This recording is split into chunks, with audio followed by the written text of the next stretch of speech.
మనం తీసుకున్న ఉప్మా రవ్వని వేసుకుని లో ఫ్లేమ్లో ఇలా కలుపుకుంటూ ఇది రంగు మారి కమ్మటి వాసన వచ్చేంత వరకు వేయించుకోవాలి. ఉప్మా రవ్వని ఖచ్చితంగా లో ఫ్లేమ్లో పెట్టి ఇలా కలుపుకుంటూనే వేయించుకోవాలి, లేదంటే అడుగున మాడిపోయి మనకి రవ్వ లడ్డు టేస్ట్ అంతా కూడా మారిపోతుంది.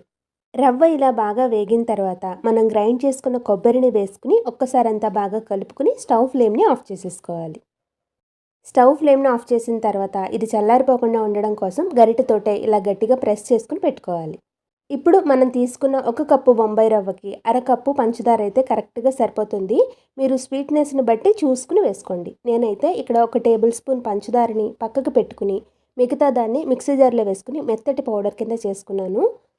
పంచదారని గ్రైండ్ చేసిన తర్వాత మనం వేయించుకున్న రవ్వని, పంచదార పొడి, యాలకుల పౌడర్ని కూడా వేసుకుని ఒకసారి ఇదంతా కూడా బాగా కలిసేలాగా కలుపుకోవాలి. తర్వాత పక్కకు పెట్టుకున్న పంచదారని, వేయించుకున్న డ్రై ఫ్రూట్స్ని కూడా వేసుకుని ఒకసారి మొత్తం చేతితోటి